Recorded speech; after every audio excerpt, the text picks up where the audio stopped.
We all represent constituencies. We need to go home and say, this is how these monies, when borrowed, will impact in either security, what amount in agriculture. When it comes to states, let's know how much goes into this state. President, I listened to the committee presentation and I listened to Senator Olamileko, the chairman of appropriation. First and foremost, Mr. President, this has to do with our collective inheritance. This is a loan that my generation and generation yet unborn will be subject to payment or to pay. Yes, this is a proposed payment plan, borrowing plan, but in this document, there is no indication of how these loans will be paid. Yes, my people, as the halt, it don't happen, no. Big problem for Tinubu and Akpabio because this senator they call sen.Ningi don't ask a very crucial question. When we say the whole Nigerians, they try and ask Tinubu and Akpabio. All these heavy loans when they borrow, where they spend and put. Now this man they ask now. And I just pray, make they not gang up and get this man just the way they do Senator Natasha. Please, as this man they speak out for us, we need to share this video, make everybody make them see am. Share and drop your thoughts in the comment section. That is one. Secondly, if you look at the committee's report, on page 3, number 1, that the loan shall specify the purpose of which the borrowing is intended, which shall only be a long-term capital expenditure and human capital development. Going further on page 8, Mr. President, you will now take number 5 under the table. Most NGOs are unable to implement their capital projects effectively due to long delays in funding disbursement. The loans will go a long way to addressing this challenge. Inclusion of this project in the National External Borrowing Plan will enable financial closure and timely implementation. This is not specified which MDS and how much does each one goes. Open page 9. Number 8. Part of the loans will be used to fund priority projects such as railways, security, agriculture, power plants, housing, and digital connectivity to boost production. Mr. President, this needs specification. How much goes to in each? And therefore, go to page 10. Leader, you have 1 minute remaining. Go to page 10, Mr. President, with all due respect. The committee further notes that 12 states of Abia, Bauchi, Borno, Gombe, Kaduna, Katsina, Lagos, Niger, Oyo, Sokoto, Yobe, and Zamfara will benefit. These states will benefit how much? What is the demarcation? Finally, sir. Finally, Mr. President, take a look at our Constitution. Section 81, Section 82, Section 83, and Section 84. Mr. President, if you allow me another 1 minute, I will read these provisions. What am I saying? I understand the work put in by the committee, but I don't think the committee has done a job good enough for the presentation of this chamber.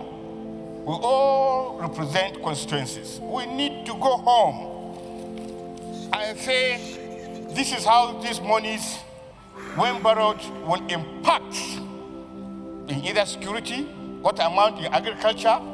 When it comes to states, let's know how much goes into this state. But here, Mr. President, most of the provisions... With all due respect, former leader, your time is off. You've spoken more than 3-4 minutes. Thank you very much. Thank you. It's okay, Mr. President. I thank you for the audience. Thank you. You know, I gave you... My distinguished colleagues, my name is Mohammed Sani Musa. First, we will want to commend the committee for doing a very good job. Because most of the jobs that we are doing, well, what we did in the committee level is just to process what has already been approved in the medium-term expenditure framework.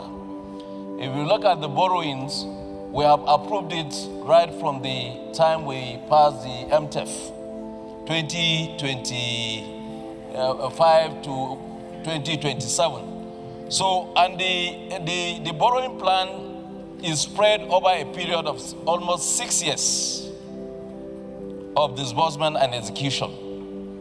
It's not a borrowing for 2025 to fund budget, no. It's a borrowing that was spread over a period of 6 years, cut across so many sectors: technology, agriculture, health, security, railways, infrastructure. And we have also, while we were working, there is complete breakdown of every of the loan. Even those from the subnationals were captured. And Mr. President, my distinguished colleagues, there is no economy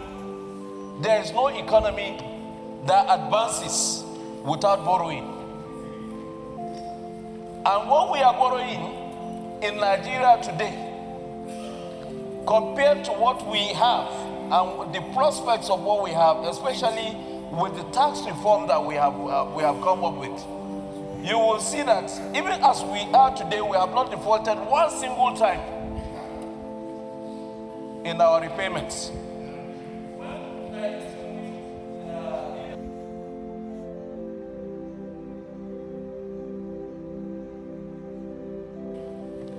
When he is talking about repayment plan, the repayment plan, especially from loans from multilateral, bilateral, or development partners, what they looked at is the revenue ratio to your GDP. And when they compare and they see that, yes, you are doing good and you have not defaulted, your rating still stands.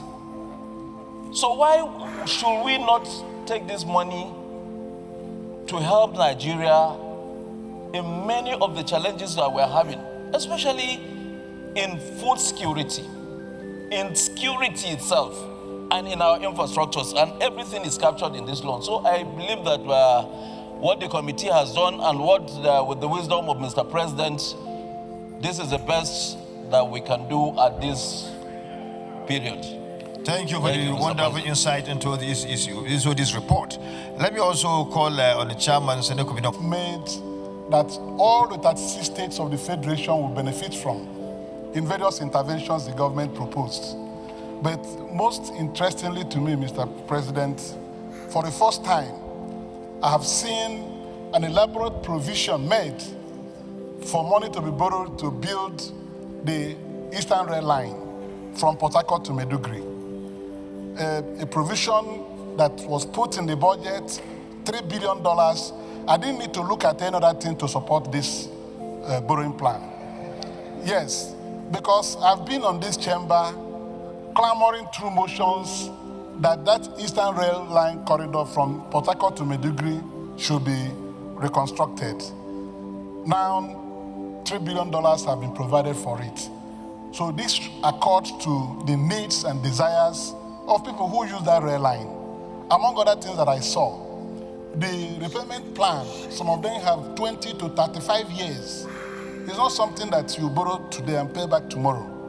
So it gives the government the latitude to plan and execute this necessary infrastructure for the benefit of all Nigerians. So on this note, Mr. President, I commend President Bola Ahmed Tinubu for hitting to the core for the construction of East.